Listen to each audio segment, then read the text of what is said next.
সম্মানিত ভিউয়ার্স, আজকে আপনাদেরকে দেখাতে চলেছি আপনারা এই চওড়া এলাস্টিকটা কিভাবে লাগাবেন।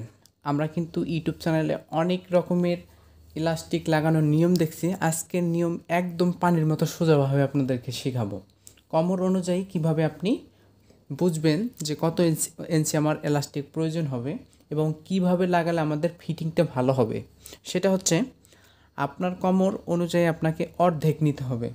40 ইঞ্চি যদি কোমর হয় তাহলে অর্ধেক কত 20 ইঞ্চি, আর যদি 38 ইঞ্চি কোমর হয় তাহলে আমাদের কত নিতে হবে 19 ইঞ্চি।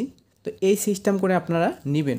তো আমি যার জন্য ফিটিংটা করব, যার জন্য সেলাই করব, তার বডি হচ্ছে আপনাদের 35 ইঞ্চি। তাহলে এখানে আমাদের অবশ্যই 17.5 ইঞ্চি নিতে হবে। এখান থেকে আমাকে 17.5 ইঞ্চি নিতে হবে। তো এখানে আমার আছে কত 18.5 ইঞ্চি। তো 1 ইঞ্চি আমাকে এভাবে বাদ দিয়ে 17.5 ইঞ্চি নিতে হবে। ঠিক আছে? তো এই সিস্টেমে কিন্তু আপনারা এলাস্টিকটাকে প্রথমে নেবেন। নেওয়ার পরে এখানে দুইটা ভাঁজ দিবেন। ভাঁজ দেওয়ার পরে জাস্ট একটু মানে এই ভাঁজটা যাতে দুইটা সেলাই দেওয়া যায় সেই সিস্টেম করে আপনাদেরকে সেলাই দিতে হবে। তো আমি সেলাইটা দিচ্ছি।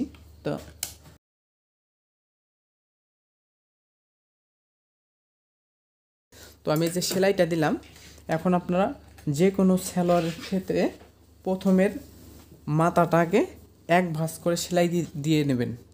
আর যদি মাথা দিয়ে যদি পায়ের থাকে তাহলে পায়ের থাকলে কোনো সেলাই দেওয়ার দরকার হবে না। তো যেহেতু আমার পায়ের নেই, আর আপনাদের যাদের পায়ের থাকবে না তারা আমার সিস্টেমে আপনারা এইভাবে একটা ভাঁজ দিবেন। দেওয়ার পরে কিন্তু আমাদের একটা সেলাই দিতে হবে।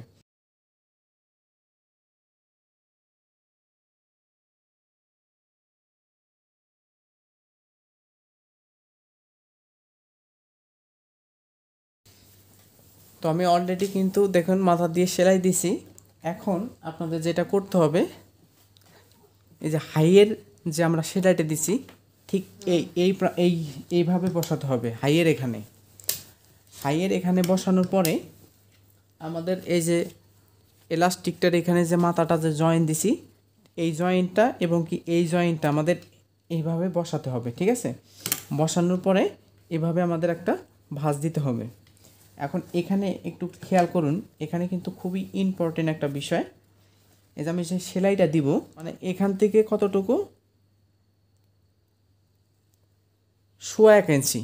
ঠিক আছে?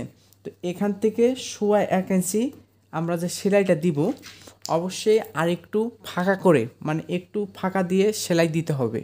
কোনোভাবে যাতে আমাদের এই রাবারের উপরে সেলাইটা না পড়ে। যখন আপনার এই রাবারের উপরে সেলাইটা পড়বে তখন কি হবে, যখন আপনাদের স্প্রিংয়ের মতো যে খেলবে তখন সেলাই থাকার কারণে কিন্তু আর বাড়বে না। এই বিষয়টা আপনাকে খেয়াল রাখতে হবে। তো আমি এখন যে এই যে সেলাইটা দিচ্ছি, আমার কিন্তু 100% আমাকে একটু ফাঁকা রেখে সেলাইটা দিতে হবে। কোনোভাবে যাতে রাবারের উপর সেলাইটা না পড়ে এদিকে কিন্তু আমাদের অবশ্যই লক্ষ্য করতে হবে। এই যে আমি যে সেলাইটা দিচ্ছি, আমি কিন্তু একটু ফাঁকা রেখে সেলাইটা দিচ্ছি।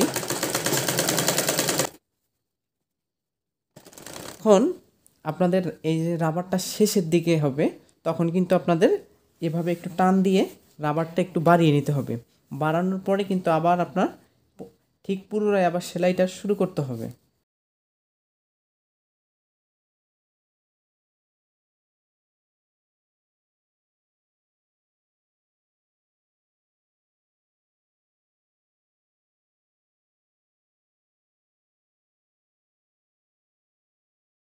পজিশনটা ঠিক করতে হবে। ঠিক আছে? এভাবে আমরা পজিশনটা ঠিক করব। মাঝখানে একটা সেলাই দিবেন। তো সেলাইটা কিভাবে দিবেন, অবশ্যই কিন্তু আপনাকে এভাবে টান দিয়ে সেলাই দিতে হবে। তো আপনি এই অবস্থায় যদি সেলাই দেন তাহলে কিন্তু আপনার পরবর্তীতে এটা যখন এরকম করবে এরকম কিন্তু আর হবে না। ঠিক আছে? এই বিষয়টা কিন্তু অবশ্যই খেয়াল রাখবেন। তো আমি কিন্তু এখন মাঝখানে ধরে সেলাইটা দিব। এভাবে ধরে মাঝখানে ধরে কিন্তু আমাকে সেলাই দিতে হবে। এই যে এভাবে আমি টান দিয়ে এখন সেলাই দিব।